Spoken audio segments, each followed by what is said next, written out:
To separate the two atoms, it takes energy. By the same means, if your attention and energy are bound to the same people, places, and things in the outside physical world, you can understand that it's going to take energy and effort to break those bonds when you're in meditation.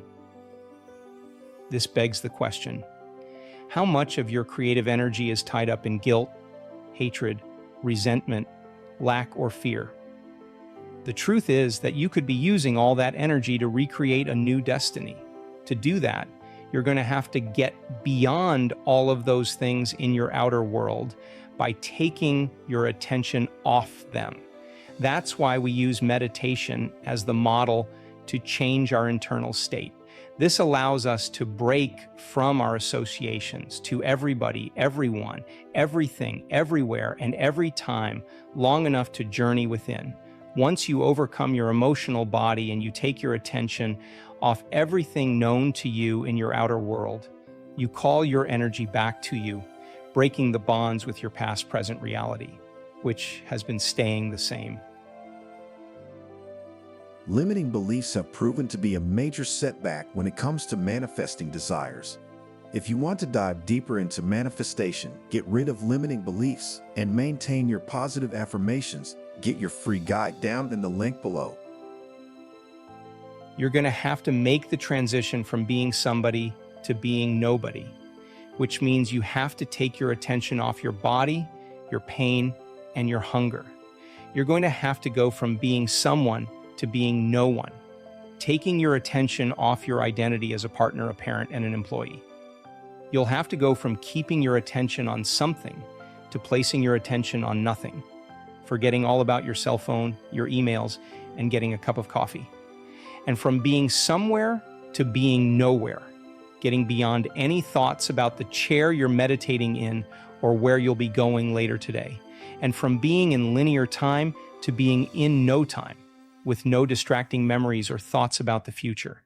I'm not saying that your cell phone or your laptop or your car or your bank account is bad, but when you're overly attached to those things and they've captured your attention to such a degree that you can't get beyond thinking about them because of the strong emotions you associate with them, those possessions own you, and then you can't create something new.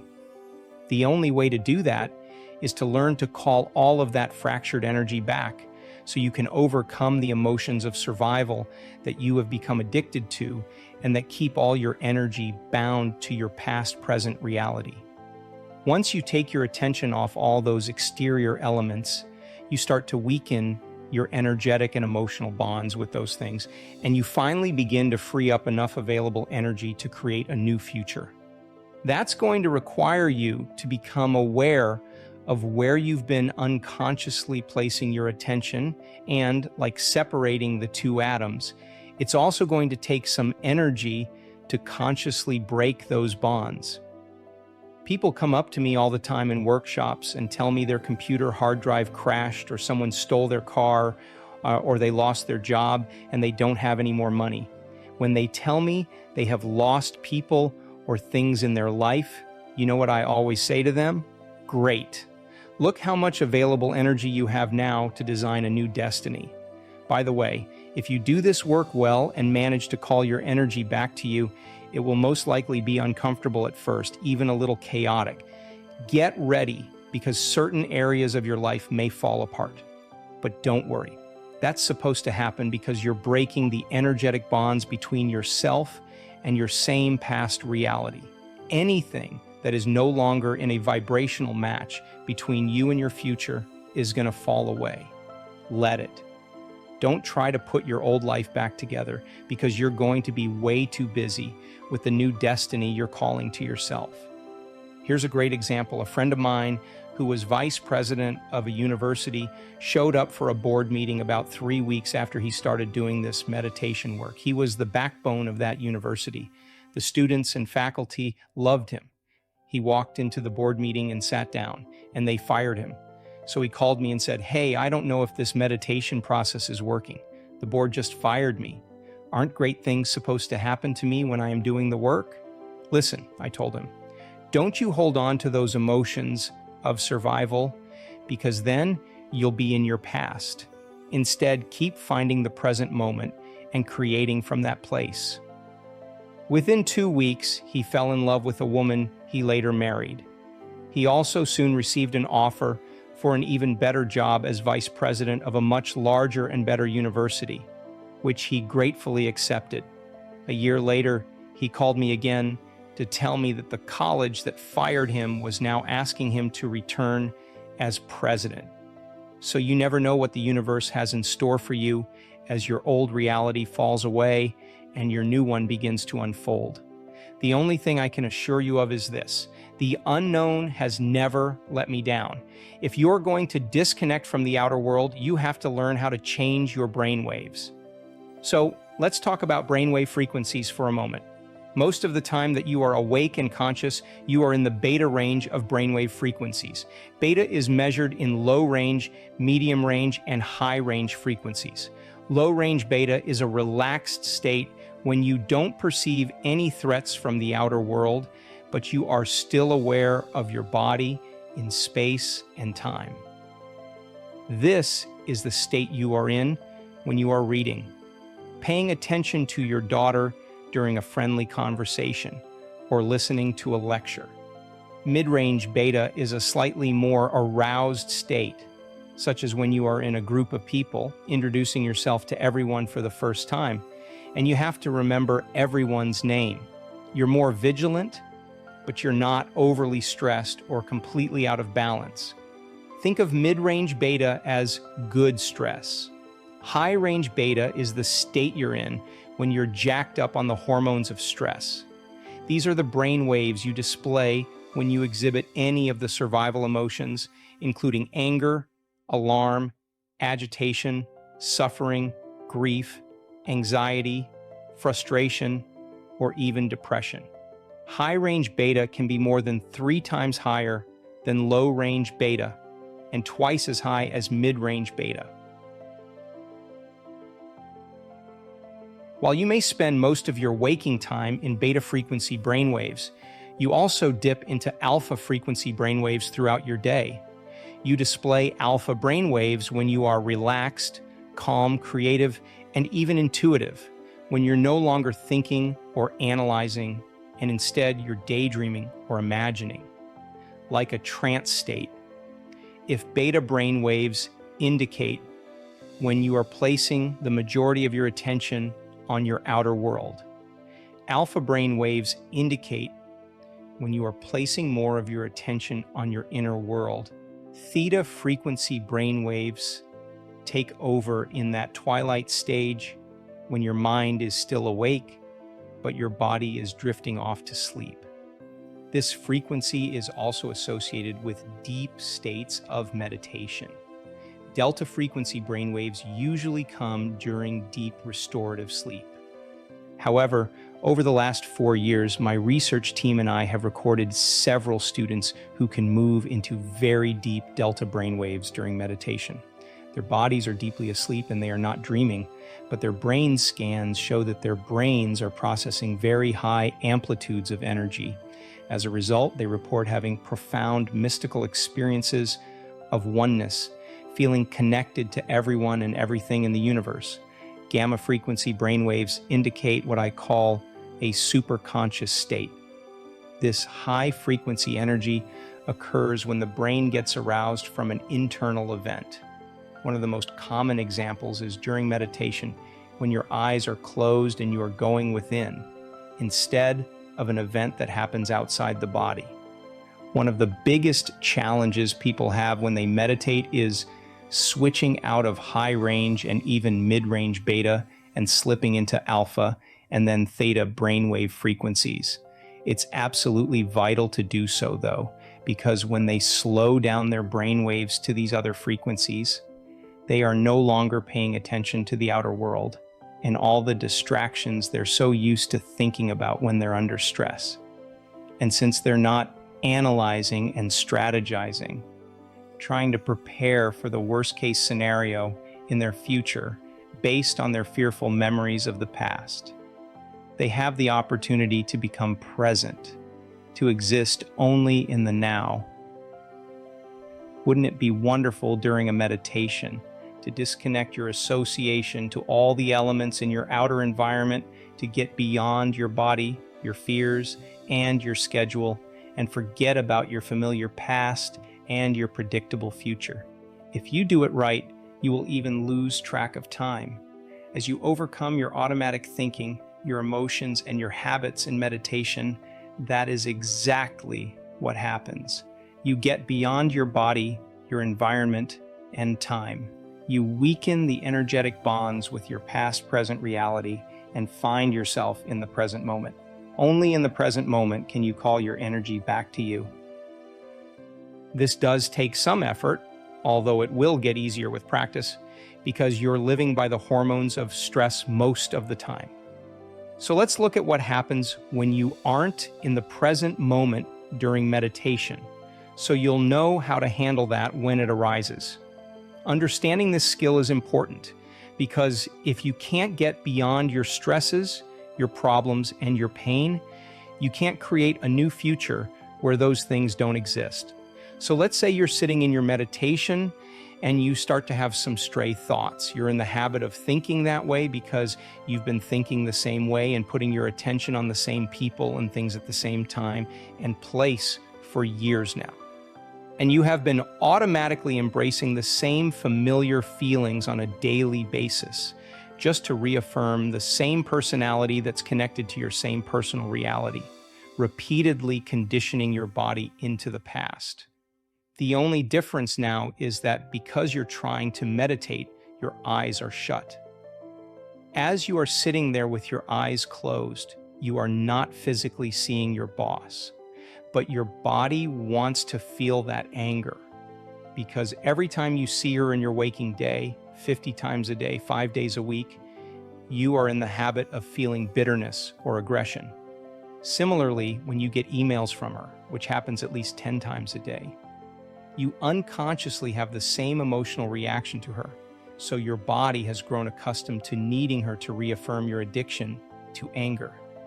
It wants to feel the emotions it has become addicted to, and like an addict craving a drug, the body is craving the familiar chemicals. It wants to feel that familiar anger at your boss because you didn't get the promotion, or it wants to feel judgment about your coworker who always wants you to cover for him. Then you start thinking about other colleagues who annoy you and other reasons to be upset with your boss. You're sitting there trying to meditate, but your body is throwing the kitchen sink at you. That's because it wants its chemical fix of familiar emotions that you normally feel throughout your waking day with your eyes open. The instant you notice what's happening, that you are putting all of your attention on that emotion, you become aware that you're investing your energy into the past because emotions are records of the past. So you stop and return to the present moment, and you begin to disinvest your attention and energy out of the past. But then in a little while, you start to feel frustrated and angry and resentful again, and you realize what you are doing. You remember that your body is trying to feel those emotions in order to reaffirm its addiction to those chemicals, and you remember that those emotions drive your brain into high-range beta brainwaves, and you stop. Every time you pause, settle your body down, and return to the present moment, you are telling your body that it is no longer the mind. You are the mind. But then thoughts start drifting into your mind about the people you have to see, and the places you have to go, and the things you have to do later that day. You wonder if your boss has answered that email yet, and you remember that you haven't returned your sister's phone call either. And today is trash day, so you remind yourself you need to put out the trash. And all of a sudden, you become aware that by anticipating those future scenarios, you are investing your attention and your energy into the same known reality. So you stop, return to the present moment, and once more disinvest your energy out of that predictable, known future and make room for the unknown in your life. Once you find yourself in that sweet spot of the generous present moment, your energy no longer goes away from you to the past and future. Now you are divesting your energy from that familiar past and predictable future. You are no longer firing and wiring the same circuits in the same way, and you are no longer regulating and signaling the same genes in the same way by feeling the same emotions. If you keep doing this process, you are continuously calling all that energy back to you by breaking the energetic bonds that keep you connected to your past-present reality. This happens because you are taking your attention and your energy off your outer world and placing it instead on your inner world, and you're building your own electromagnetic field surrounding your body. Now you have available energy that you can use to create something new. Not surprisingly, your attention eventually begins to wander again. As you continue to sit in meditation, your body becomes more annoyed and impatient because it wants to do something. After all, you've programmed it every day to get up and follow the same routine.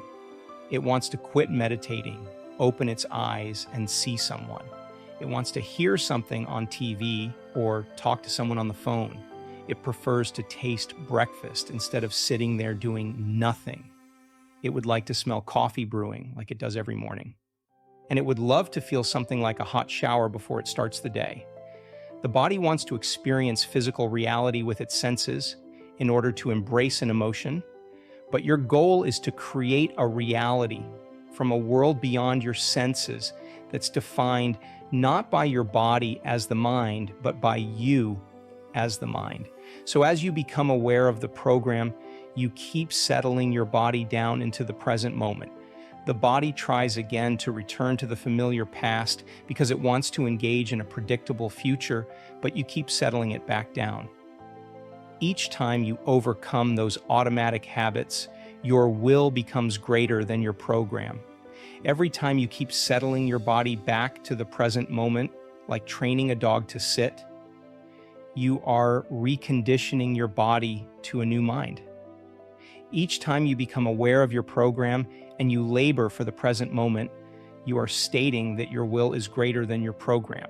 And if you keep returning your attention and therefore your energy back to the present moment, and you keep noticing when you are present and when you are not, sooner or later your body is going to surrender. It is this process of continuously returning to the present moment every time you become aware that you've lost it that begins to break the energetic bonds with your familiar known reality. And when you do return to the present moment, what you're actually doing is getting beyond your physical world identity and unfolding into the quantum field. The hardest part of every war is the last battle. That means that when your body as the mind is raging, causing you to think that you cannot go any further, wanting you to stop and return to the world of the senses, you keep persevering. You truly step into the unknown, and sooner or later, you will begin to break the emotional addiction within you. When you get beyond your guilt, your suffering, your fear, your frustration, your resentment, or your unworthiness, you are freeing your body from the chains of those habits and emotions that keep you anchored in the past. And as a result, you are liberating energy that is now coming back to you. As the body releases all of this stored emotional energy, it is no longer becoming the mind. You discover that right on the other side of your fear is courage. Right on the other side of your lack is wholeness. And just beyond your doubt is knowing. When you step into the unknown and surrender your anger or hatred, you discover love and compassion. It's the same energy. It has just been stored in the body, and now it's available for you to use to design a new destiny. So when you learn to overcome yourself or the memory of yourself and your life, you break the bonds you have with everything, every person, every place, and every time that's keeping you connected to your past-present reality. And when you finally overcome your anger or your frustration and you liberate energy that was trapped in the past, you call that energy back to you. As you liberate all of that creative energy that has been tied up in those survival emotions within you and all around you, you are building your own personal energy field around your body. In our advanced workshops, we've actually measured this effect of calling the energy back. We have experts who use very sensitive equipment called a gas discharge visualization, GDV machine, with a specially designed sensor called a Sputnik antenna developed by Konstantin Korotkov, PhD. It measures the ambient electromagnetic field in the workshop conference spaces to see how the energy changes as the workshop progresses. On the first full day of some of our advanced workshops, we sometimes see the energy in the room drop. That happens because once we start meditating, and those students have to overcome themselves by breaking the energetic bonds with everyone and everything in their known reality, they are calling energy back to themselves. They're drawing energy from the greater field, and the field in the room can diminish as the participants begin to build their individual field of energy around their own bodies. And now they have available energy to use to design a new destiny. Of course, as our entire group gets beyond themselves the first day, they finally build their own light field, and as their energy keeps expanding each day, they begin to contribute to the energy in the room. As a result, we finally witness the energy in the room rise. One way to increase your chances of a successful meditation is to give yourself enough time so you don't get distracted by trying to rush through the experience. When I meditate, for example, I allow for 2 hours. I don't have to take 2 hours every time, but I know myself well enough by now to realize that if I have only 1 hour, I'm going to tell myself there's not enough time. If I have 2 hours, on the other hand, I can relax, knowing I have plenty of time to find the present moment. Some days I find the sweet spot of the present moment pretty quickly, while on other days I have to work for an hour at bringing my brain and body back into the present. I am a very busy person. Some days, when I have just arrived home for 3 days between workshops or events, I wake up in the morning and immediately think of the 3 meetings I have planned that day with different staff members, mentally rehearsing what I have to talk about. Then I think about the emails I have to get done before I go to those meetings.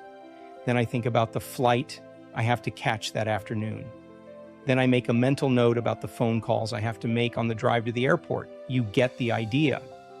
As that happens, and I am thinking about the same people I have to see, the same places I have to go, the same things I have to do, all at the same time in my known familiar reality, I realize that I'm priming my brain and body to look like that future has already happened.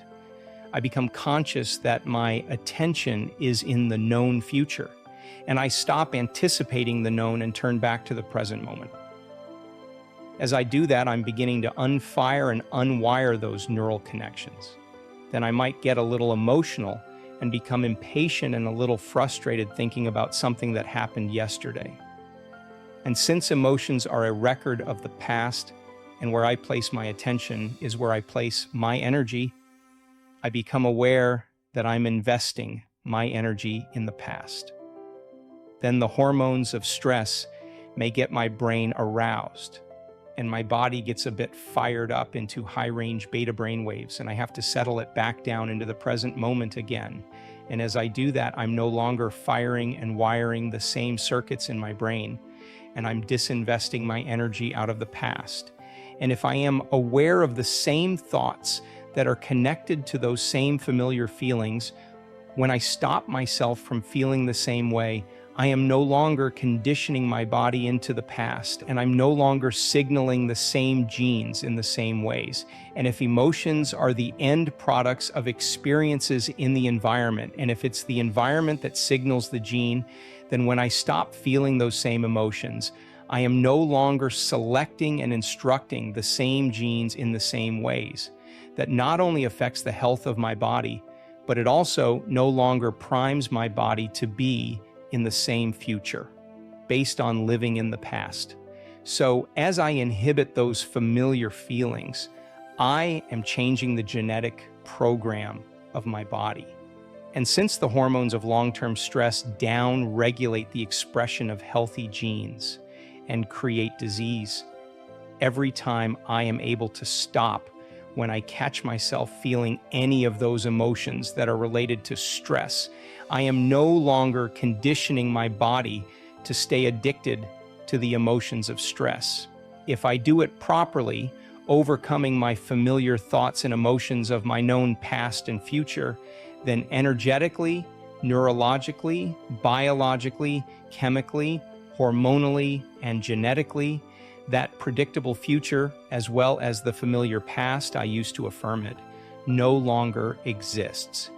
If I'm no longer firing and no longer wiring those same old neural networks by no longer thinking about those memories of the people or things at certain times and places, and I keep returning to the present moment, I am calling energy back to me.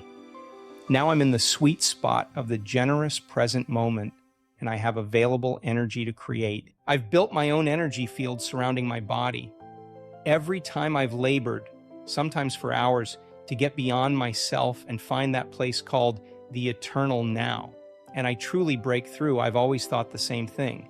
That was so worth it.